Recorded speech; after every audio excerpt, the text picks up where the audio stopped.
Internets, welcome back to another Sultan and Sneakers podcast. I'm your host, as always, Mahi the podcaster, and I'm here with the money smart guy himself, Matt Sapaula of PHP. Matt, first of all, thanks so much for taking the time to do the show with me. For sure, man. I'm glad you had me here. Absolutely. Pleasure to be here, man. Good to see you after a few years. I know we've met a few times in the past. You're busy. My first Indian wedding, by the way. Oh, yeah? First time ever. Yeah? The first time, man. You guys know how to party. Well, we also don't know how to observe, time. Zero. I'll tell you what, did you actually show up on time? I did, and I didn't realize things started 3 hours later. You know, the invite was at 7 p.m., I remember. It's our friend, shout out to my boy Nabil Khan for hooking this interview up. But we're talking about Nabil's wedding here. I think the interview was a 7 p.m. invite. And you know what I was doing at 7 p.m.? I was taking a nap. I was doing a podcast at my friend's place, and I was taking a nap on his couch at 7 p.m. Because I was like, I knew that there was going to be nothing until 10:30. So I showed up at there at 10 o'clock, and I was still on time. Wow. That's it. That's exactly what it was. Right. I had to do some research, but you guys didn't have the privilege of understanding that culture. He should have let y'all know. I thought Filipinos were bad. Yeah, but Indians, Pakistani, just as robust. For sure. All right. Well, talk to me a little about what's going on with PHP these days. People know about Patrick Bet-David, Valuetainment, whatnot. Yeah. You've been working with him for a few years. What are you up to? Yeah. So 5.5 years working directly with him. Oddly enough, in the year of the pandemic, we've been up 43%. We're up significantly, especially since the fact that majority of our sales this year have been through a virtual platform. Okay. It's all been through Zoom. Yep. Traditionally in the insurance industry, it's you're sitting down in somebody's kitchen table or you're in somebody's home, somebody's office. Mm-hmm. But this year we were able to do more sales. We were able to see more people from the safety and convenience of our homes or here our office. Sure. And in many industries that have been severely hit because of the pandemic, oddly enough, the insurance industry grew. Interesting, because I would think that people would be more tight with their money. Because it's hard. You're selling a financial product. Yeah. People sometimes don't realize the importance of the service. You guys sell life insurance, right? Sure. They don't understand the value of it. And they tend to want to be tighter with their money. Sure. And you're seeing the opposite effect. Opposite, because people are finally, I think there was a report there on penguinreport.com, which is an insurance website. But basically, 89 million people this year wanted more life insurance. They understood the mortality. Life insurance is usually one of the things that people would procrastinate, they'd put off. But because of the pandemic and the potential mortality of what may happen, people are saying, you know what, let me make sure I take this a little bit more urgently than putting it off to another year. Gotcha. Okay. Well, I want to go back maybe 20, 25 years. I understand you were in the Marine Corps. Yes. Right? And when people think about the Marine Corps, one of the things that pops up often is leadership. Mm-hmm. And there's also leadership as an entrepreneur, as a businessman, working in corporations. But for me, I've always struggled to find the link. I understand there's leadership in the Marines because I've got a couple friends who were in the Marines, talking to other folks in the military. The military to me seems to be very regimented. There's a hierarchy. Sure. You ain't talking back to your drill sergeant. It's all I know though is from my buddies and Full Metal Jacket. Sure. You know what I'm saying? My favorite military movie, by the way. You know what I'm saying? But I think, was it Private Pile, was it? Was Private Pile. Come here, Private Pile. You're doing it, Private Pile. Exactly. Right, but in a corporation, I work in a corporation, and I have people under me, but it's not straight it's not like I'm a drill sergeant. Right. How does that translate over? Can you explain a little bit the difference between leadership as you found in the Marine Corps and then as you transition into financial services, how that worked for you? I think the difference between leadership in the military versus leadership in the civilian sector, it's different because they understand in the military, lives are at stake. Lives are at stake, and more times than not, you will listen to the person that's been there a little longer than you have, that has a higher rank than you, because potentially they have been more experienced than you have in this particular job. And if you don't listen to them, not only are you going to cost the life of yourself, but more importantly, the life of your brothers and sisters to your left and to your right. Right. So chances are, especially being a 17, 18, 19, 20-year-old impressionable young person, chances are you're still learning. Sure. You want to know. Leadership in corporate America, different because, somebody could be hired or fired. You can be let go. In the military, you just can't get fired. And you're going to stick around. You might be disciplined, but you won't be fired. You can't get discharged, though? You can't get discharged. That's part of the disciplinary process. Okay. You have to do something severely wrong to get have a dishonorable discharge or have a discharge other than an honorable discharge. But for the most part, you're going to be disciplined in many different. They'll take away rank, they'll take away leave, they'll take away pay before they discharge you. Okay. In corporate America, they just fire you. I mean, you're gone. And sometimes you have different personalities. And in corporate America, you're not necessarily fighting for the same thing. You're fighting for your own job, your own position. Not all companies, but some companies. Right. Where in the military, you're serving a purpose. You're serving the country. You're serving the branch of service that you're part of. You're serving your unit. Absolutely. Different dynamic there. Okay, but like, how do you? Because it seems like the military. First of all, when you join the Marine Corps, you know what you're signing up for. Sure. You know that were you at Paris Island or San Diego? Oh, San Diego. San Diego. You're a West Coast guy. Yeah. Okay. Yeah. So your expectation is you're going to get chewed out. It's not going to be like you're not getting coddled. So there's expectation going in. But I found when people work for companies, and you guys have independent distributors at PHP, right? Correct. It seems like people though sometimes feel like, oh, this is going to be easy money. They're not willing to put stuff in. Yeah. Right? Yeah. The expectations are different. Their expectations don't seem to be aligned with like the organization, right? Whereas maybe the Marine Corps specifically, because the Marines are the most hardcore of the military, the armed forces, right? Sure. Yeah, that's what I understand, right? For sure. I feel like people only go in the Marine Corps, they really are looking for that. If they're asking for it. Yeah, exactly, right. But with corporations, I don't see that. I think people are going, they're like, hey, I need a job to pay some bills so I can live a lifestyle. Sure. Or to to take care of my family. Yeah. And I'm only here to punch the clock. Yeah. And I'm not about the mission or whatever. And you talk to people about the mission and they look at you like, hey, this is just a paycheck to me. Sure. I as they know they could be fired, they'll also I could be gone in 5 months or I could walk out tomorrow.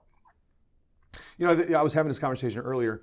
The biggest takeaway that I would have from my 8 years in the Marine Corps in 2 different combat deployments is that people think that, okay, the military, Marine Corps, hard work ethic, discipline, work ethic. And I've actually started to change that too in the last 6 months because that was the easy knee-jerk reaction. I started to unpack that even further. And what I discovered that my biggest takeaway from the military and having to be a sergeant in the Marine Corps was to sell my Marines on a purpose greater than themselves. Okay. They need to serve, and on top of that, you need to serve the country. You need to serve a purpose greater than yourselves for no money. And so I think when we take that from the Marine Corps and translate that into entrepreneurship, you already know going into this thing, we weren't used to making a lot of money before. Okay. I think a lot of people, when they start a business, they have some form of identity. They had some craft. They had some job where they're getting paid, decent type of money. Marines, we were in military service members. You're not paid a lot of money. I was getting paid $20,000 a year on my 8th year. That's it. It was $850 every 2 weeks. That was my military paycheck. So how do you live? You thank God for government housing. Okay. Right? I mean, I lived on government housing, base housing. Okay. And I had a $300 car payment on one car, another $450 car. So my first paycheck would just go to cars. Right? Okay. And then my second paycheck would go to, half the paycheck would go to insurance, my pager bill. You date yourself now. And food. Right. And that's really all I had the money for. But I remember just going to the base and just being, a lot of pride just wearing the uniform and just serving the country. Now, I'm doing that much for myself. I asked myself, listen, if you're willing to do that for Uncle Sam, take a bullet for Uncle Sam for $20,000 a year, why wouldn't you do the same thing for yourself and your family as an entrepreneur? And that's where for me, the easy translation for taking it from the military into entrepreneurship, it was an easy transition for me because I wasn't used to bills. I wasn't having the stress of a mortgage. I was having the stress of a kid's college education. I wasn't having that stress, when starting a business. Lots of times people doubt the business because they have a huge lifestyle they got to pay. I didn't have a huge lifestyle. I was making $20,000 a year. Wow. So backtracking even further, what was the reason you joined the Marines? Were you looking to serve the country? Because sometimes, no. Or what was I was just looking to get out of Chicago. Oh yeah. Honestly, I was just looking to get out of Chicago. I needed something new. I didn't have a plan after high school. Okay. I mean, the biggest thing, I went to Morton High School here in the Berwyn, Cicero, Stickney area. Okay. And the biggest accomplishment to my high school was just graduating. Really? Like if you graduate, high fives, we're throwing a party for you. I mean, you got people, left and right dropping out. Either they got killed in high school, they have teen parents in high school, they just dropped out of high school. Just to simply graduate was an accomplishment in itself. Now, you picked the Marine because they were like they have the status? I wanted a challenge. Yeah, I hear you. I figured if I want to do something, let me take it all in and not wonder later on, I wish I could have, that type of. That makes sense. It reminds me, a few years ago, I got into CrossFit. Nice. Now, people have their opinions on CrossFit, but what I saw these dudes who looked like jacked, and they were doing crazy like burpees and then joining to another station. And what I remember was I have a friend who's been working out, like he's been hitting the gym for like 10, 15 years, right? And he told me the CrossFit guys are just crazy. So when he said that, I was like, you know what? Let me just try it out. Yeah. I'm not even in shape. Yeah. But like, let me give it a go, because I can say I've done it. Yeah. Right? Because that's kind of on the same way. Yeah. You know, I'm like, why would you do something that's like, if you're gonna spend time going to the gym? Yeah. Like, I don't want to. Now I've done it now, and I'm like, I understand what's going on. I know the pros and the cons. I know it's probably not for me, right? Now I'm going to a more traditional gym, but I have a program. Yep. But now I can look back and say, like, well, I've done that. I went through that check mark kind of thing, right? And there's other things. There's like jiu-jitsu that's out there right now and whatnot. But you mentioned a little bit ago that people have these lifestyles, and then they want to shift into entrepreneurship, especially now. These days, you got like Gary Vaynerchuk and all this whole hustle lifestyle, and people are in their 30s and 40s even wanting to start, and they have a lifestyle they're trying to manage. How do you have agents that you're dealing with coming into your agency who have a certain like lifestyle, and they're maybe not going to make money for the first couple of years here? Yeah. How do you deal with that? Well, you have to ultimately understand why you're doing this to begin with. Okay. Like you asked me, why did you join the Marine Corps? Yeah. I just need to get out of Chicago. Boom. And in the first 6 months, I realized mission accomplished. Yeah. The hardest thing for me, my first year in the Marine Corps, is not having my summers off. Because for 4 years straight in high school, we had summer ball, playing football, and in the gym. And I'm thinking, man, I'm in the middle of the armpit of America. I'm in the middle armpit of the Middle East. Yeah. And I'm not having fun right now. So it's a big adjustment for me in that regard. But I think if people are starting a business, whether it's our business with PHP Agency or a business, you got to figure out what it is ultimately you're looking for, and then based on your lifestyle, is your current lifestyle, did it get you to where you wanted to go? If the answer is no, you got to make some changes. Okay. And the last question about the Marines. Do you think how significant of advantage do you think a Marine who engages in actual combat and the real life experience versus a Marine who may have been served during peacetime? Did 4 years? What's the minimum you got to do? 4 years? 4 years. I think 4 year contract. 4 years. Let's say someone does a 4 year contract. I see guys do 2 for some reason, but 4 is usually. They never what's the difference that you've seen in people in Marines who have gone and served in infantry, whether it's in combat somewhere, versus they kind of 4 years they never get called in? Well, the reality is not a lot of the Marines ever face combat, period. Okay. They're not going to be front line. A lot of them are support. A lot of them are supply. A lot of them are in the rear to get. Now they might get deployed, of course, but they may not be in the mix. They may not be locked and loaded. Just like they're for my job, for example, I was a door gunner in a helicopter. Okay. That was my job. So I was never in the CQB, the close quarter combat type scenarios. Yeah. I was inserts, extracts, medvacs, those type of things. Okay. But a lot of Marines just won't see, rockets, fired their way, RPGs going their way, or grenades exploding next to them. So I think to answer your question though, the Marines or any service member, Army, Navy, Air Force that sees combat versus somebody that doesn't, I think you just know how to deal with a chaotic environment a little bit more than somebody that didn't. Gotcha. And how does that translate to the business? You can put a lot on your plate without getting jaded, and you can take a lot of heat without it derailing you much. Sure. All right, so let's talk a little bit about maybe some economics, politics today. Sure. That's the country seems to be very divided. Sadly. You know what I'm saying? And these days you have there's a huge push. Even when you went to high school, probably early 90s? Late 80s, early 90s. I graduated in 99. It seems like the way the kids are these days is just, mind-boggling, the stuff they're dealing with. But one thing I've noticed is that there seems to be this drive for socialism.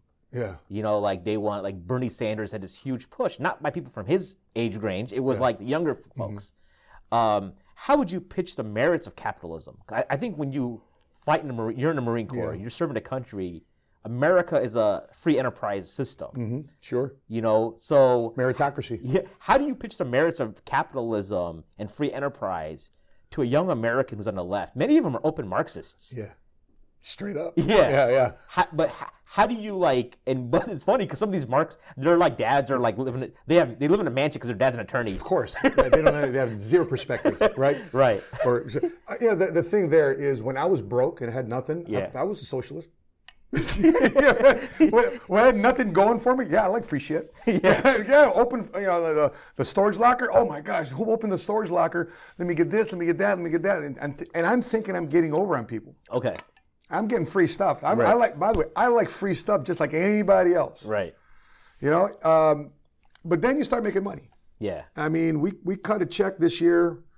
It was interesting. We cut a check this year. We made more money.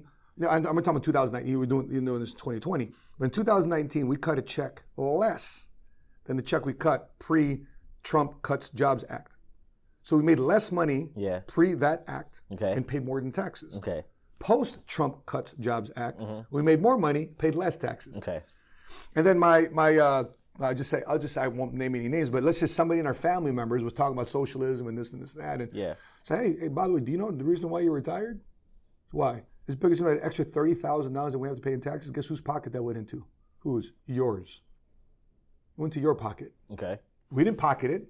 We said instead of sending this to Uncle Sam, let's retire one of our family members, and we did. Now you got a choice. Yeah. Would you like us to take back the $30,000 and send it to the stewardship of the government, or would you like to stay retired? No, I didn't mean it that way. Yeah. Now it means something. Right. Now it means something. I was having my kids. We literally just had this conversation on Christmas Day, right? And so my kids are 25 years old now. My twins are 19. They're rethinking college because Papi, do we really need to go to college? I said, sweetheart, I can't tell you something I've never done before. I made my millions not being a college graduate. Now, with that being said, Mama Sheena, she went to college. I can't tell you which part of this, but all I know is that I'm just using my common sense and what I learned in the military and just applied it to business, whether I needed a college degree for my profession. Now, if you want to be a scientist, you want to be a doctor, you want to be a lawyer, you want to be, those STEM, right? You want to be STEM. Sure. Go to school, go to college. But, for the most part, you're going to be learning that rich people are bad. You're going to be learning that, billionaires could do much more. What do you think, babe? Yeah, I think, millionaires, they can pay more tax. They can afford it. Okay, your dad's a millionaire now. He wasn't a millionaire when you were growing up, but your dad's a millionaire now. So you'd say, basically, it's okay for your dad to pay more money to help people there. Well, tell me more. I said, babe, let's reverse things real quick. You bust your tail. You're self-made. You went from nothing to something. Johnny down the street says he doesn't want to work, although he could. Right. He doesn't want to work though. He says, I got a government program that I can glean on. So in other words, in addition to what you pay in taxes, another 20% out of your check is going to be taken out to pay for that social program.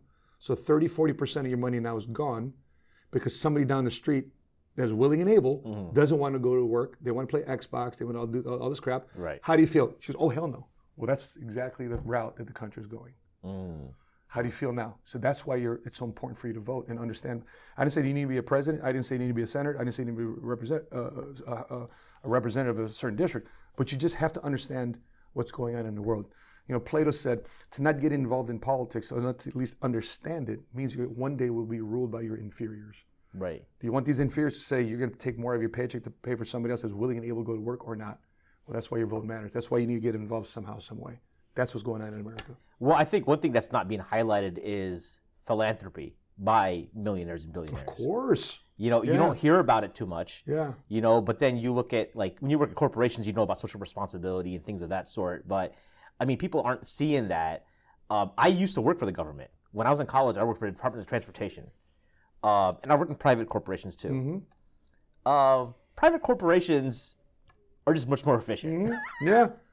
I mean, because the government it's almost like you get in. The way it works is that you get in, you do like a 6-month probationary period, and then you could screw up for the next 40 years. And there's and then sometimes you'll have a manager that might want to do something about it. Yeah. And then you try, but then there's no paper trail. Exactly. I used to be a supervisor in a union environment.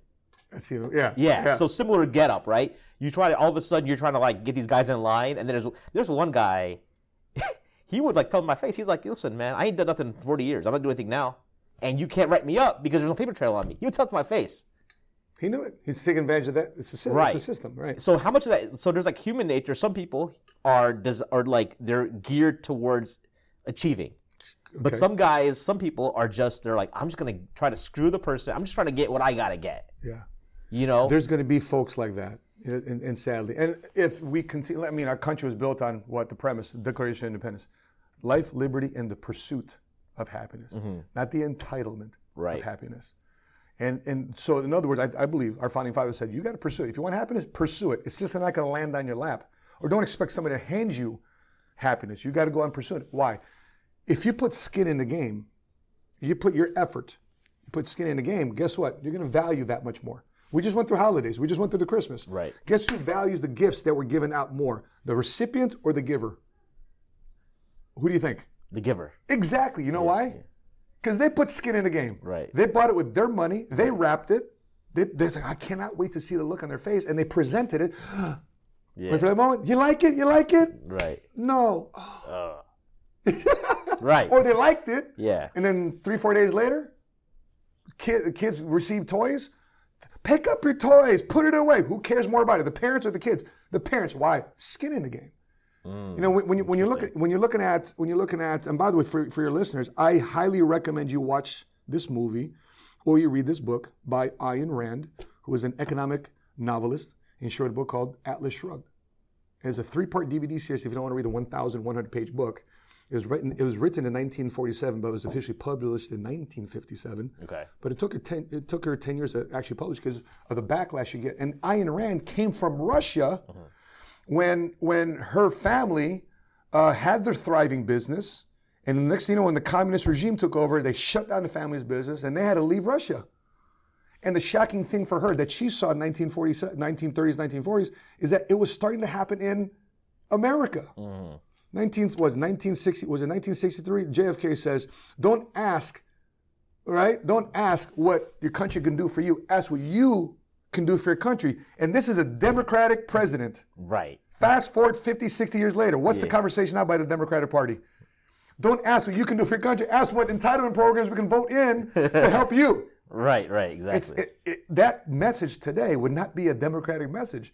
That message today is a Republican message because it's slid so far to the left. Okay. Now, some folks would say that, like, socialism is being used, but it's to benefit corporations. For example, the bailouts in 2008. Like, how do you combat that kind of narrative? I think it's horrible. They should have failed. Yeah? They should have failed. I mean, what is free enterprise? What is capitalism? Free to buy, free to sell, free to try, free to fail. So you don't believe in this whole too big to fail kind of I believe it's BS. It's straight up BS. Why? When do we learn the most about our mistakes? During the good times? Bad times. Bad times. Right. And when you fail, guess what's going to happen? You're going to learn. You got your ass kicked. Right. And I think that's the biggest thing I took from the military. Because we had this thing called King of the Hill. Marines had this stupid thing. Anytime there was downtime, Marines would find somehow some way to pick a fight. Amongst each other. I mean, you're bored, let's start a fight. some dumb shit, right? Right. I'm the king of the mountain. And whether or not it's straight up boxing or jiu-jitsu or something, we find a hill and we just, first king of the hill, I'm the king of the hill. All the Marines are trying to pull him off the hill, You got to push everybody. You have to use your defensive tactics. You get pulled off. Next thing you know, you failed. Okay, I'm going to go back to the top of the hill. It was just something stupid. That's something Marines did in their downtime when there was outside of sleeping, right? Yeah. I think if you go back to America today, America's so afraid to fail. I think that's wrong. I've learned so much more from my mistakes in my business career. That's why today when I have money, I'm much more wiser about what to do in the stewardship and handling of my money than I ever was before my 20s and 30s. Why? Because I learned through my bad experiences. People today, it's so much easier to raise money. Right? When I see this guy, I just raised $10 million of capital. Here's my first question. Well, how much of that was your money? So everybody, and by the way, that's the laziness of the angel investor and investor capital world. Okay. Instead of really doing the due diligence of who to invest in, they just want to throw money and hope that this business takes off. When PHP got $10 million from Oscar De La Hoya, Greg Scher, and Gabriel Brenner, full audit, background check, credit check, all the executives. Yeah. We had to say where our money came from. We had to say where our money was spent and where our money is currently today. after we've been through that, on top of that, they say, okay, before we give you this $10 million check, we want you guys to have life insurance policies. Sure, right. In case something happens to you, we want our investment back. See, that's anticipation. Where do they learn that? From failing before. Fair enough. As we wrap up, so America right now, as we transition into, it looks like Biden's gonna be the president. I don't know. I haven't followed it. I mean, I think there's still like some pushback going on, but I've seen people move from California. You know this whole thing. Patrick moved out of California. Joe Rogan left California. Elon Musk. Yeah. Do you see? I see that happening to America as a whole. Yes. I've been talking to my wife. I'm like, Atlas Shrugged. It's the whole premise of it. Yeah. Who is John Galt? Anyway, continue. Have you thought about is that something that now you're a global business, but where you live?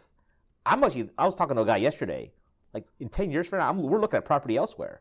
Malaysia, Turkey, Morocco. Like there's because we've visited the world, right? I like Belize a lot. Belize. Have you seen Belize? No, I've never been to Belize. Yeah. But like, is that something in the back of your mind? Is that something that's on the table? Like, that I think that's what people need to realize is that like the movers and people who made America, who are like building businesses, are willing to they're willing to go from California to Texas. You better believe that they're willing to jump ship totally. Yeah. I think. Well, a lot of corporate America was already overseas. Okay. They were domiciled overseas. I mean, Trump brought a lot of the domicile back into U.S. soil and gave them some incentives to do so. Right. Is that an option? Of course. I don't think that the true patriots, however, the patriots that are really for this country, aren't willing to jump ship so fast. I think this thing can still be solved. There's a lot of broken things about it, whether it's social injustice to economic injustice to the wealth gap that's apparent in America.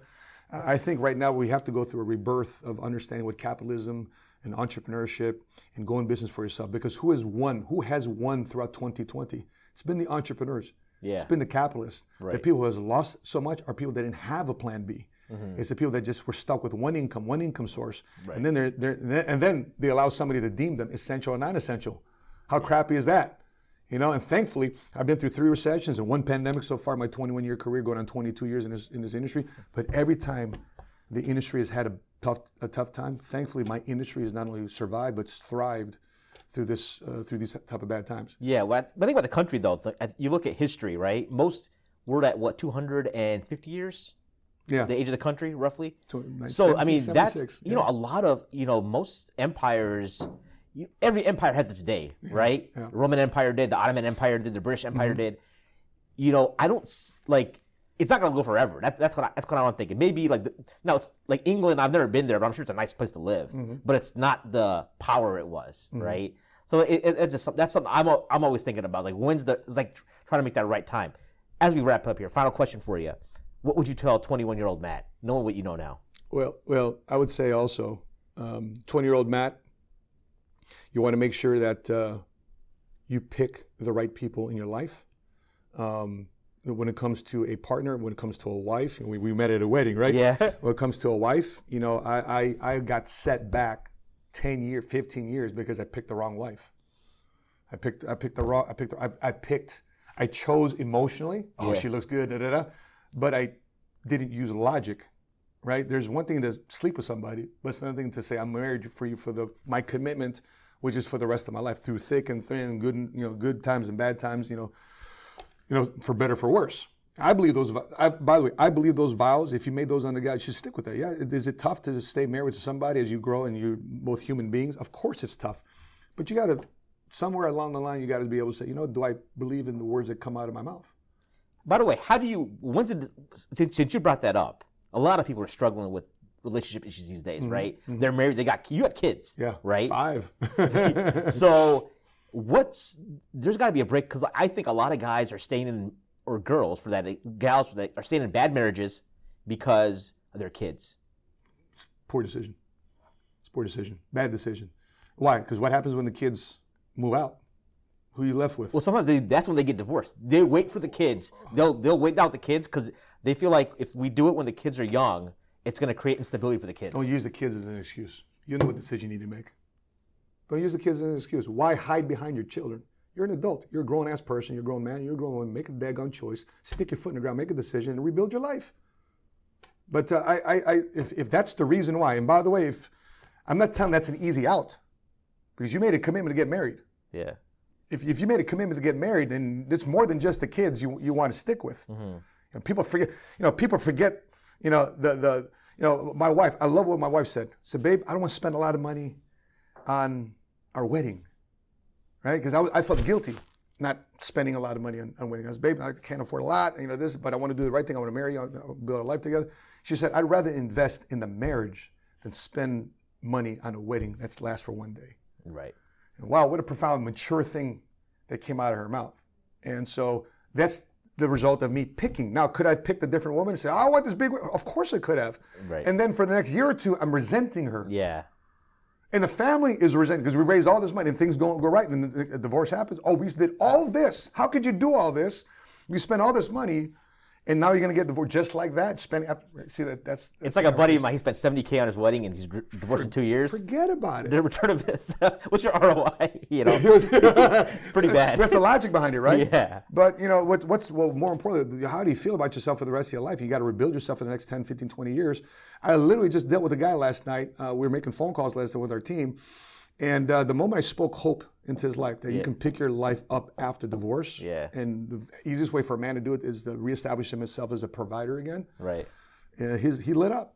And Nice. Again, that's the magic of entrepreneurship. That's the magic of capitalism, that you can take ownership of your situation and make the most of it. And thank God somebody interrupted me, smartly inconvenienced me in my life to say, man, you can be better, you can do better, you can manifest better, but you gotta help yourself. Yeah. And thank God that person helped me out, because I don't know where I'd be today had I stayed in the military and stuck with a decision I really didn't want to stick with. All right, appreciate it, Matt. Well, how can people find out more about you, what you're doing? Are you on social media? For sure, yeah. I appreciate you asking. So moneysmartguy.com is my website, but you can find me all over Facebook, LinkedIn, Instagram, YouTube, Money Smart Guy. Simple All as right. Well, internets, hope you enjoyed this interview with Matt Sapaula, the Money Smart Guy of PHP. I'm your host, Mahin the Podcaster, signing off. Till next time.